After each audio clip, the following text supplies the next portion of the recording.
Bienvenue dans ce nouveau tutoriel de phyto-animaux consacré à la réalisation d'un remède à base de plantes médicinales pour un animal. Alors, avant toute chose, si vous voulez être au fait de ce tutoriel-là, je vous conseille de voir avant le tutoriel numéro 2 qui rappelle les 10 règles de base en phytoaromathérapie animale. Également le tutoriel numéro 6 qui voit les différences entre les plantes et les médicaments. Et alors le tutoriel numéro 3 qui reprend les différentes formes de plantes avec leurs avantages et leurs inconvénients pour le choix le plus judicieux de la forme de plante utilisable chez les animaux. La réalisation d'un remède en phytothérapie se déroule en plusieurs étapes. D'abord, il faut avoir un diagnostic qui est posé par un vétérinaire grâce à l'anamnèse et à l'examen clinique de l'animal. Puis, de préférence, avoir des connaissances sur la cause et la pathogénie ou la physiopathologie de la maladie. En deuxième lieu, on choisira les plantes, puis on calculera les quantités nécessaires des plantes. On préparera le mélange avec les poudres de plantes puisque c'est la forme que j'utilise préférentiellement et on pourra finalement donner le traitement à l'animal. Alors, avant de pouvoir réaliser un remède, encore faut-il avoir certains petits détails par rapport à l'animal qui concernent ses particularités. Après, nous verrons d'un point de vue pratique l'élaboration du remède en 3 points. Alors, les particularités animales, il y en a beaucoup par rapport aux particularités humaines, mais j'en ai relevé 5 principales. La première, c'est le régime alimentaire en fait, de l'animal. Les humains sont omnivores, les chiens et chats sont carnivores, et les chevaux ou les vaches sont herbivores. Et en fait, ce régime alimentaire détermine un aspect très important au niveau de la biochimie interne et de la métabolisation des molécules que l'on ingère, à savoir le pH. Les omnivores fonctionnent sur un pH neutre, ils sont au milieu de l'échelle de l'acidité et de l'alcalinité, alors que les herbivores, avec leur régime herbeux, vont plutôt se situer sur une normalité de type alcaline. Ils auront plutôt tendance à avoir un pH alcalin supérieur à 7. Et en ce qui concerne les carnivores qui doivent normalement manger de la viande, eux fonctionnent plutôt sur un mode acide. Leur pH se situe aux alentours de 5,5 à 6,5. C'est très important de connaître le pH normal des animaux, tout simplement parce que suivant qu'on fonctionne sur un mode plutôt acide ou plutôt sur un mode alcalin, le choix des plantes dans certaines pathologies sera important, certaines plantes étant plutôt alcalinisantes, d'autres plantes étant plutôt acidifiantes. Une autre particularité animale est évidemment la très grande variation de taille et de poids selon les animaux. Alors chez les carnivores, pour un chat, le poids peut varier de 4 à 7 kg, on compte en moyenne 5 kg, mais chez un chien, les variations sont beaucoup plus importantes. On peut aller de 500 grammes à 80, voire un petit peu plus, 80 kg. Donc on a là une échelle de taille et de poids extrêmement large. La même chose chez les herbivores, le cheval d'un plus petit gabarit peut se situer aux alentours de 150-200 kg, mais pour certains animaux plus lourds, on peut monter jusqu'à 1 tonne. Et en ce qui concerne les bovins, là aussi, on peut aller de 500 kg à 1,5 tonne, voire 2 tonnes pour les spécimens les plus impressionnants. D'où la difficulté évidemment de fixer la posologie quand on a une aussi grande variation de taille et de poids. Mais ce qu'il faut savoir, c'est qu'en phytothérapie, comme je l'avais évoqué dans un précédent tutoriel en abordant la différence entre les plantes et les médicaments, c'est qu'on travaille en phytothérapie plutôt sur un message qualitatif. Ce qui veut dire qu'au niveau de la posologie, on doit plutôt l'évaluer. On n'est pas obligé de la fixer de façon extrêmement précise. Ce qui nous laisse une bonne marge de manœuvre pour fixer la posologie effective chez l'animal et donc de s'adapter au poids de l'animal et à son gabarit. Je donne ici quelques illustrations de variations de taille et de poids. Donc, dans le domaine canin, on a des chiens canettes ou des chiens tasses, mais on peut aller jusqu'à des chiens plus grands que les hommes, voire parfois aussi grand que des chevaux. Ici vous avez affaire à un superbe matin de Naples qui est quasiment aussi grand que le cheval de l'autre côté. Au niveau des chevaux aussi, il y a des grandes variations, je vous disais. Là, on a un spécimen particulièrement grand d'un élevage américain. Et alors, on peut avoir des chevaux extrêmement petits, comme par exemple les Falabella. Et en ce qui concerne les chats, on a une moins grande variation, mais on a quand même certains spécimens qui sortent de l'ordinaire, tel maître, tel chat, qui font que là aussi, on peut avoir des variations très très grandes, ce qui est assez classique dans le domaine vétérinaire.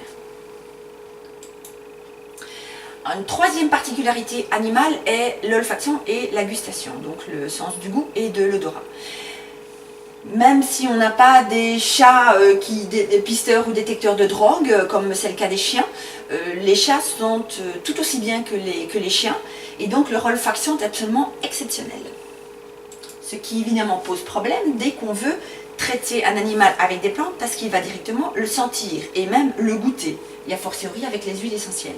Alors que ce soit par un traitement péros ou un traitement transcutané, un traitement externe, cette odeur et ce goût très fort peut poser problème.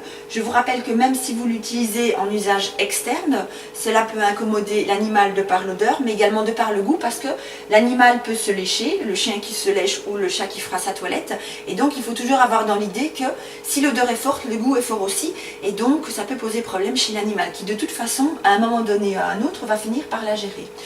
Donc il faudra ruser pour lui faire avaler son traitement ou le mettre sur la peau de façon à ce qu'il ne le fasse pas partir, et on pourra également adapter la dose. Dans certains cas, notamment chez le chat, on pourra utiliser une dose plus petite et l'utiliser plus longtemps. Ce qui compensera en fait cette ruse qu'on peut utiliser en phytothérapie. Un quatrième point est celui de la métabolisation, c'est-à-dire de la transformation des molécules chimiques en vue de leur future élimination. Alors la métabolisation chez les animaux se fait un petit peu comme chez l'homme, la métabolisation est presque semblable, et a fortiori chez le chien. Mais chez le chat, ce n'est pas tout à fait la même chose. Il y a plusieurs voies de ce qu'on appelle de conjugaison, donc de transformation, et notamment la voie de glucuronoconjugaison, qui est chez le chat très partielle, voire inexistante. Elle est supplée par la sulfonoconjugaison, qu'on appelle également sulfoconjugaison. Ce qui fait que chez le chat, les conséquences chez lui sont doubles. D'abord, il a des besoins en acides aminés extrêmement soufrés, d'où l'intérêt pour le chat de manger très régulièrement de la viande.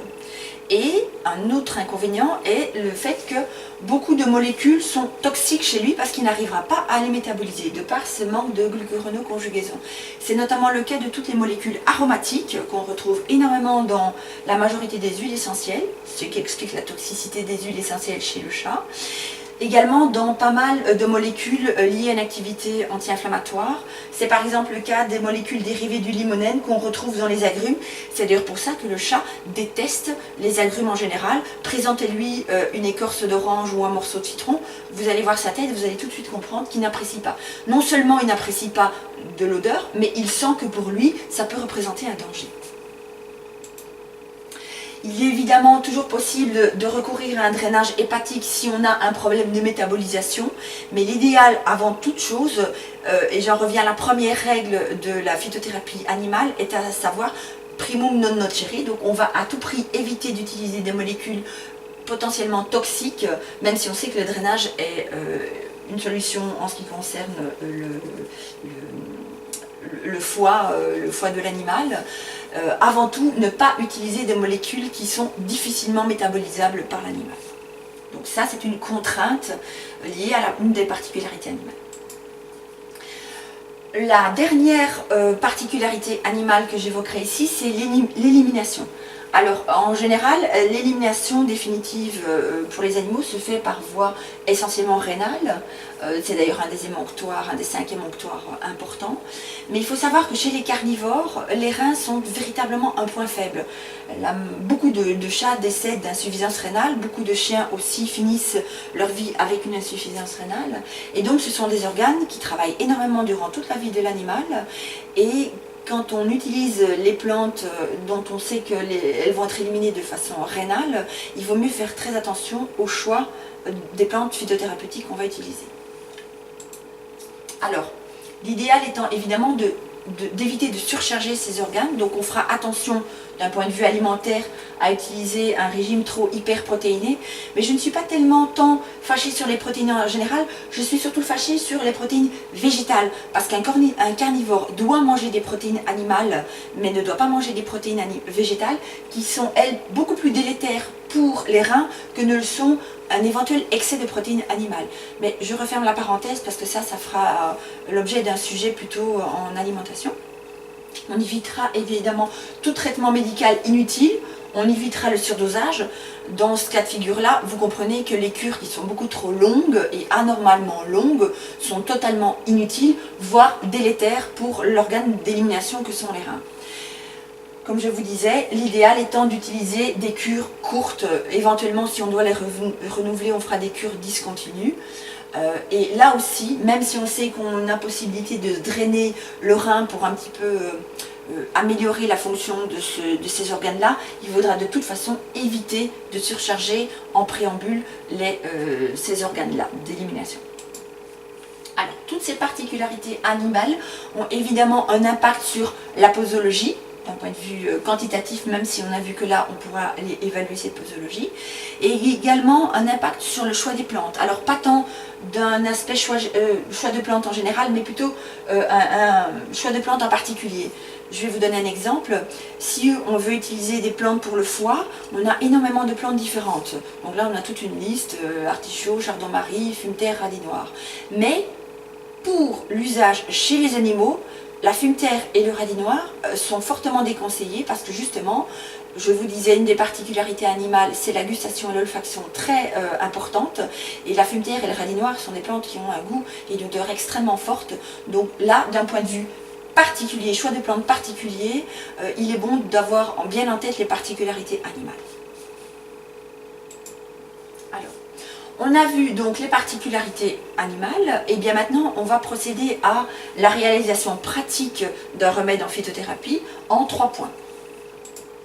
J'ai résumé ça ici sous une forme de schéma. Alors le premier point, je ne vais pas énormément le développer parce qu'il fera l'objet d'autres tutoriels complémentaires. Mais ce choix des plantes reposera sur différentes connaissances qu'il faudra acquérir bien en amont, à savoir la pharmacognosie, la méthode SMS qui est une méthode que j'ai développée, j'en parle dans 2 petites secondes, les particularités animales que je viens d'évoquer et alors certains aspects pratiques. Le deuxième point pour élaborer un remède en phytothérapie est le choix du mode d'administration et de la forme d'utilisation. Et un troisième point sera celui du choix de la posologie, de la fréquence et de la durée du traitement. Alors, en ce qui concerne le choix des plantes, le premier point, alors la pharmacognosie, c'est le fait de connaître les principes actifs des plantes, parce que ça permet de choisir les molécules, donc les principes actifs que l'on veut, pour avoir une action thérapeutique extrêmement ciblée. On va évidemment, une fois qu'on aura fait le choix du principe actif, on pourra choisir en toute connaissance de cause les plantes qui vont le plus ou moins contenir ces principes actifs. Et ça permettra également de connaître les limites de ces plantes, notamment certaines molécules qui posent problème, certaines contre-indications ou certains effets secondaires. Donc toutes ces connaissances doivent être acquises via la pharmacognosie. Et une autre technique complémentaire pour choisir les plantes qu'on va utiliser dans le remède, c'est la méthode SMS. Alors c'est une méthode que j'ai mise au point, tout simplement parce que c'est celle que j'utilise quand je dois choisir mes plantes. Je l'ai appelée la méthode SMS parce qu'elle va se baser sur les symptômes, les mécanismes d'action et les structures anatomiques atteintes. J'aurai l'occasion dans un autre tutoriel de vous expliquer en quoi consiste cette méthode. Elle est extrêmement pratique parce que c'est elle qui fera le lien entre le tableau clinique, le diagnostic et le remède phytothérapeutique grâce à un choix judicieux des plantes et également un choix limité des plantes. Ça ne sert à rien non plus de mettre 50 plantes dans un remède de phytothérapie. Il faudra en mettre quelques-unes et il faudra le faire de façon judicieuse, bien choisie, et avec la méthode SMS, c'est beaucoup plus facile. Ça, c'est pour le premier point qui sera développé dans d'autres tutoriels puisque la phytothérapie étant un domaine extrêmement complexe, je ne sais pas tout résumer dans un seul tutoriel. Pour revenir à l'aspect pratique de l'élaboration d'un remède phytothérapeutique, le deuxième point consiste à choisir le mode d'administration et la forme d'utilisation. Alors, Il y a 3 modes principaux d'administration chez les animaux et les formes d'utilisation sont variables en fonction justement de ce mode d'administration. Je vais vous expliquer ça tout de suite avec des exemples bien précis. Les 3 modes d'administration utilisés chez les animaux sont la voie interne, donc la voie péros, la voie externe, transcutanée, et la voie respiratoire. On a ces 3 voies-là, puisque dans un tutoriel précédent, je vous ai expliqué que les injections en général, à part certains cas, ne sont pas utilisées pour les plantes médicinales. Donc avec ces 3 modes d'administration, qu'on peut choisir suivant la maladie que l'on veut traiter, on a différentes formes d'utilisation. Alors, en ce qui concerne la voie interne, la voie orale, il y a eu un tutoriel précédent où je vous expliquais toutes les formes d'utilisation en phytothérapie et je vous disais dans ce tutoriel que ma voie d'utilisation de prédilection était celle des poudres de plantes sèches. C'est pour ça que je ne les nommais toutes seules ici dans cette catégorie. J'ai mis juste entre parenthèses les sirops, à savoir les sirops d'EPS que j'utilise vraiment très peu puisque j'ai cette forme-là préférentielle. En ce qui concerne la voie externe, on va avoir affaire à des pommades. On va pouvoir élaborer des pommades à base d'huile essentielle, d'hydrolat. On a encore d'autres supports de phytothérapie qu'on peut utiliser. Et alors, en ce qui concerne la voie respiratoire, ce seront des solutions à base d'huile essentielle qu'on fera respirer à l'animal. Alors, il est bon de noter que, suivant ces différentes voies, on va agir au niveau de la phytothérapie à différents niveaux. Par exemple, si on agit par voie interne, on sera vraiment en phytothérapie pure, j'allais dire, et on pourra même additionner de la micronutrition, avec des micronutriments qui se retrouvent également en poudre, facilement mélangeables avec cette préparation de poudre sèche. Alors qu'en ce qui concerne la voie externe ou la voie respiratoire, on sera là en aromathérapie. Et par rapport à toutes ces voies d'utilisation, celle que j'utilise de façon vraiment la plus importante, à quasiment, j'allais dire 80 ou 90%, c'est cette voie-ci, qui est pour moi la plus complète et la plus complexe, la plus intéressante, la plus efficace et la plus pratique chez les animaux. Alors, nous allons voir les différentes voies d'administration. La voie interne, donc la voie péros, comme je vous le disais, se fait avec des poudres de plantes sèches qu'on peut mélanger avec le repas.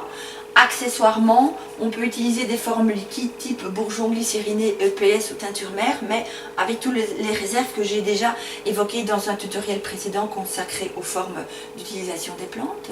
Comme je vous le disais, ces plantes sèches sont très faciles à mélanger avec le repas, ou alors on peut les faire avaler en mélangeant avec un petit peu d'eau par exemple. Mais la plupart du temps, on les mélange avec le repas. Alors l'idéal étant de les donner une fois par jour, pour des raisons pratiques. Et donc, comme je vous disais, essentiellement cette forme-là, poudre à avaler. Le choix des plantes est très adaptable à la pathologie et donc on peut vraiment faire un mélange de poudre de plantes médicinales parfaitement adapté à la pathologie que l'on veut soigner chez son animal. Une petite observation que plusieurs phytothérapeutes ont observée, c'est que quand on utilise les poudres de plantes sèches pour faire un traitement, un remède phytothérapeutique en général, on peut avoir un petit obstacle en début de traitement, à savoir l'animal a parfois du mal un petit peu à prendre la première fois sa poudre mélangée dans le repas, mais on constate que c'est un obstacle qui n'est pas très important parce que dès qu'il aura avalé une première fois, après il le prend beaucoup plus volontiers, comme s'il reconnaissait, son organisme reconnaissait l'intérêt du traitement et donc on n'a pas énormément de mal à utiliser ce traitement-là avec le repas. De la même manière qu'on a un petit peu de mal au début, même si pendant tout le traitement il n'y a pas de souci, à la fin, on constate qu'après 10-15 jours, j'ai marqué 3 semaines, mais c'est plutôt 10-15 jours, on constate que l'animal commence à rechigner, à avaler son mélange, comme si son organisme comprenait qu'en fait il est arrivé au bout du traitement et ça ne servait à rien de continuer à lui en donner. Donc dans ce cas-là, ça tombe bien parce que justement, ça colle avec la fin du traitement de phytothérapie. Et donc c'est un argument supplémentaire qui prouve en quelque sorte que les traitements phytothérapeutiques avec des utilisations de plantes pendant 2, 3, 4 mois est totalement incongru en phytothérapie. En ce qui concerne maintenant la voie externe, donc la voie transcutanée, je vous disais qu'il relève plutôt de l'aromathérapie, On le fera avec différentes formes possibles et réalisables, que ce soit des pommades, des gels, des crèmes, des sprays, des solutions plus ou moins liquides, des cataplasmes avec à base d'argile, des bandages qu'on peut mettre sur une compresse. Les supports étant divers, on a donc différentes formes. La plupart du temps, on utilise quand même des supports du type lipophile, donc des huiles végétales ou des crèmes grasses ou un gel neutre, tout simplement parce que c'est une forme d'utilisation, d'administration qui se fera surtout avec des huiles essentielles. Ces choix des plantes se feront de façon très adaptable là aussi avec ce qu'on voudra faire sur la peau. Par exemple, si on voudra plutôt la désinfecter, assécher la plaie, cicatriser, ramollir, drainer, nettoyer, on pourra même faire certaines formes qui permettront aux poils de repousser. C'est parfois intéressant parce que c'est des repousses de poils de la même couleur d'origine, donc on n'aura pas de taches accidentelles.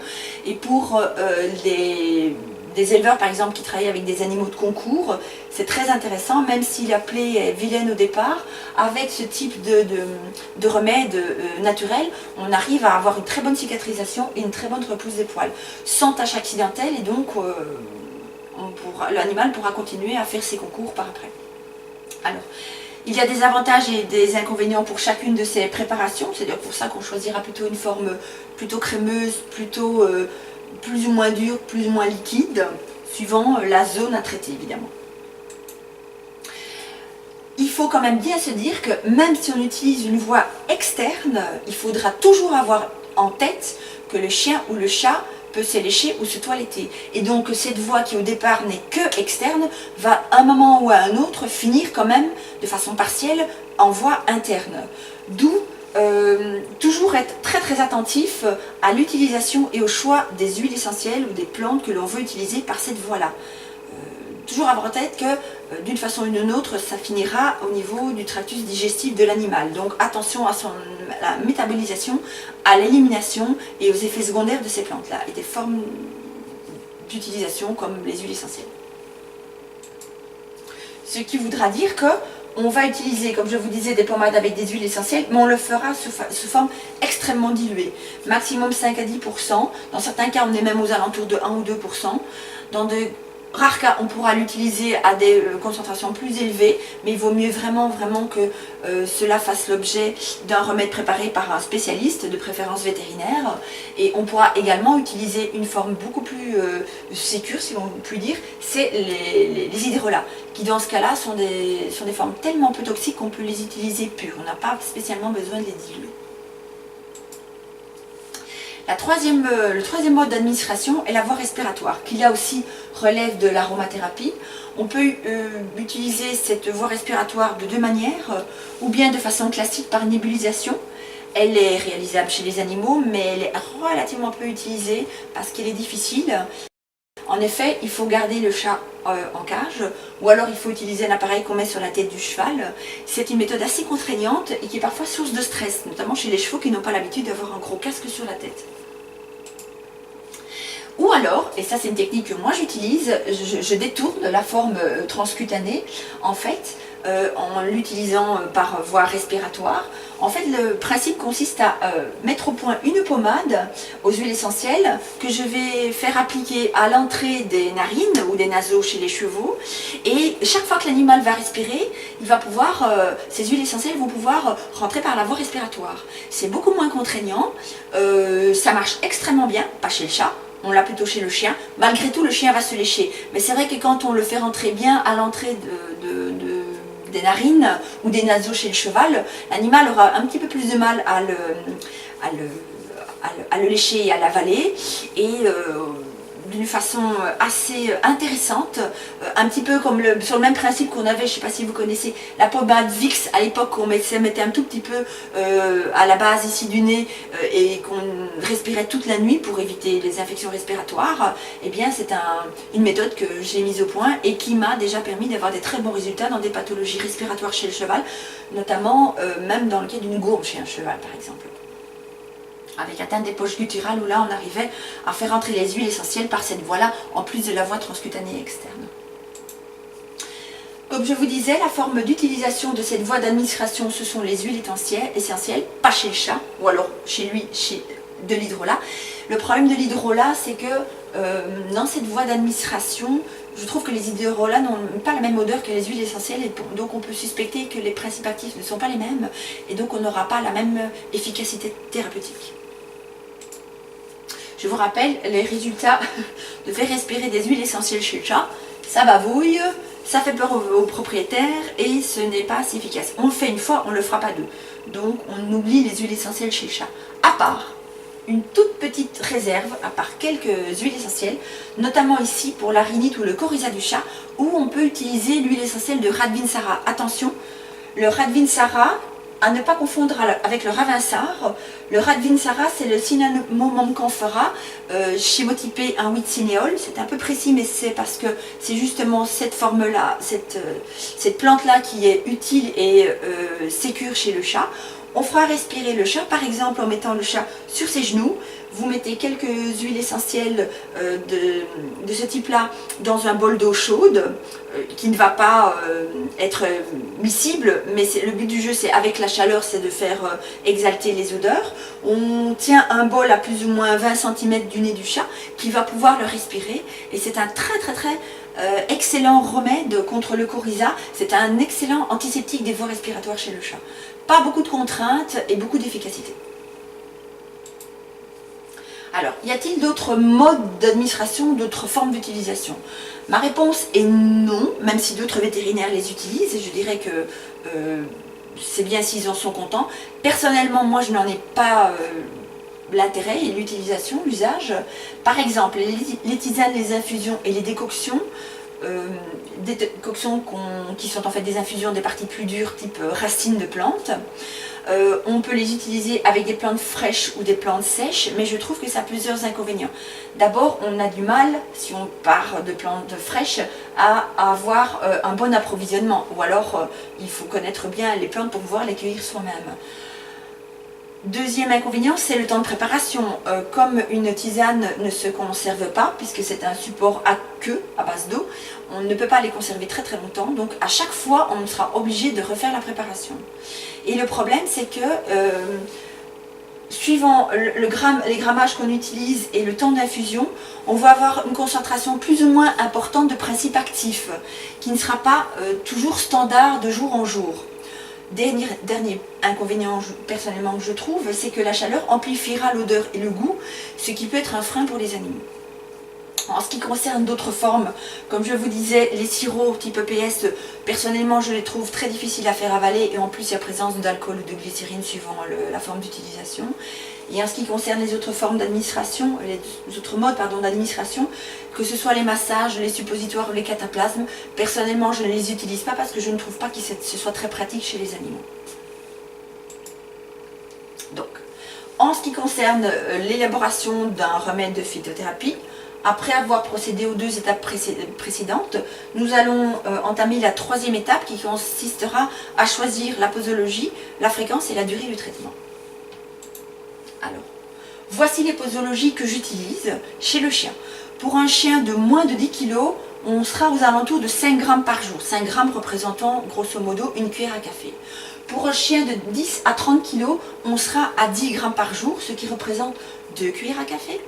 Et pour un chien de plus de 30 kg, qu'il soit à 30, à 50 ou à 80 kg, on utilisera 15 grammes par jour maximum, ce qui représentera une cuillère à soupe.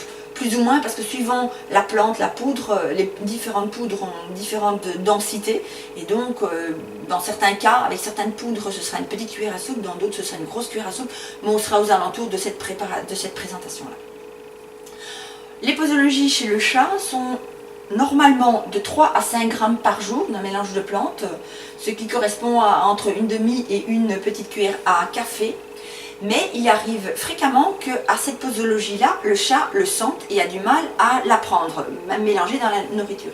Dans ce cas-là, ce qu'on peut faire, c'est qu'on peut, pour le chat, fixer la posologie plutôt de 1 à 2 grammes, donc une grosse pincée de sel, tout simplement parce que à cette posologie-là, c'est vrai que la quantité de principe actif est moindre, mais on l'utilisera plus longtemps, ce qui fera qu'on aura le même résultat et on sera parfois obligé pour certains chats de recourir à cette ruse-là, parce que si on donne la vraie posologie, disons 3 grammes par jour, on va avoir l'obstacle, l'animal ne le prendra pas. Le but du jeu quand même d'un remède est qu'il le prenne, donc il vaudra mieux à ce moment-là pour les chats un peu réticents, utiliser une posologie de 1 à 2 grammes par jour, qu'on utilisera quasiment tous les jours, même si à certains jours on ne l'utilisera pas.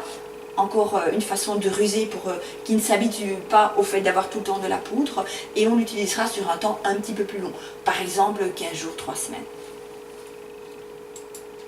Pour un cheval, si c'est un petit cheval, j'allais dire, on est aux alentours de 200 kg, on sera une posologie de 10 grammes par jour, donc de cuillère à café. Pour un cheval moyen, donc un cheval classique de 500 kg, on sera à 15 grammes par jour, donc une bonne cuillère à soupe. Et pour un grand cheval, on sera aux alentours de 20 grammes par jour. On peut parfois monter jusqu'à 30 grammes par jour dans certains cas, ce qui représente par exemple 4 cuillères à café. Pour 30 grammes, ce sera 2 cuillères à soupe. Ceci, ce sont des posologies d'entretien. Il est capable, on est capable d'utiliser ce qu'on appelle une dose d'attaque, donc on doublera la dose, ou bien on le donnera en une seule fois le double, ou bien on le donnera matin et soir, pendant 4 ou 5 jours quand il faut vraiment attaquer le traitement rapidement pour une pathologie un petit peu plus aiguë. Je pense par exemple à une entorse chez le cheval. Là c'est vrai que je suis amenée à souvent doubler la posologie pendant 3-4 jours parce que la boiterie pose problème, mais à ce moment là le traitement se fait sur 10 jours, mais les 3-4 premiers jours seront avec double dose. Alors, si on veut un exemple concret d'élaboration de remèdes phytothérapeutiques pour un chien, par exemple, eh bien, à partir du moment où on connaît son poids, par exemple un chien de 20 kg, on sait que la posologie par jour sera de l'ordre de 10 grammes, et si on veut faire un traitement classique de 8 jours, on sait qu'on aura 80 grammes à préparer. Une fois qu'on aura choisi les plantes, j'ai par exemple fait un mélange avec 4 plantes, eh bien on aura 2 solutions. Ou bien on va utiliser chaque plante à même quantité, à savoir 20 grammes, et donc on aura bien en effet le mélange qu'on voudra, à savoir, donc 80 grammes de remède. Ou alors on pourra décider que telle plante est plus importante qu'une autre, et donc on modifiera la quantité utilisée dans le mélange, j'ai pris cet exemple là, où au final on aura toujours 80 grammes, mais avec des proportions de plantes qui seront différentes suivant l'importance de la plante et le choix thérapeutique qu'on a envie de faire. Ça, c'était en ce qui concerne le mode d'administration orale, mais avec la présentation poudre de plante. En ce qui concerne la présentation liquide, toujours en usage péros, on choisira à ce moment-là de préparer un sirop. Personnellement, chez le chien et le chat, je n'en ai pas du tout besoin, même si beaucoup de vétérinaires les utilisent, parce que je trouve que c'est difficile, que l'odeur et le goût sont parfois un petit peu pénibles, et que j'ai vraiment une belle alternative avec mes poudres de plantes sèches. Par contre, chez le cheval, on peut l'utiliser, ça m'arrive d'en utiliser, notamment avec un sirop anticolique que j'ai mis au point et qui me permet d'arriver par exemple sur un début de colique, pour l'instant c'est comme ça que je les traite, avec des très très bons résultats, où là la posologie chez un cheval de façon classique sera de l'ordre de 15 à 20 ml par 500 kg. Habituellement on le fait une fois par jour, bon, dans le cas où la colique a déjà commencé, on peut l'utiliser plusieurs fois sur la journée. Hein. Mais c'est vrai que c'est une des rares formes liquides que j'utilise chez les animaux. C'est chez le cheval dans le cas des coliques. Alors, comme je vous disais, il y a plusieurs voies de traitement. On a évoqué les trois modes d'administration. On a vu la posologie. Encore maintenant, faut-il décider de la durée et de la fréquence du traitement. Alors, comme je vous disais, en phytothérapie, les cures sont normalement courtes. Et si vous voulez en faire plusieurs, il vaut mieux à ce moment-là le faire de façon discontinue, avec quelques jours sans plante entre deux cures. En cas de maladie classique, la cure se fera sur une semaine, entre 7 et 10 jours. Si la maladie est chronique ou que le cas est plus grave, on peut à ce moment-là faire des cures un petit peu plus longues, de 10 à 15 jours, voire une semaine sur deux, notamment dans les cas d'arthrose ou de processus dégénératif un petit peu plus lourd et plus conséquent. En ce qui concerne donc, tout ce dont on a parlé avant concernait la voie d'administration orale. Maintenant, en ce qui concerne la voie cutanée, donc la voie transcutanée, la voie externe, on le fera avec un mélange d'huile essentielle qui sera pris dans un support de type gras, matière grasse. Par exemple, l'huile végétale, les huiles végétales sont des très très bons supports pour le remède par voie cutanée.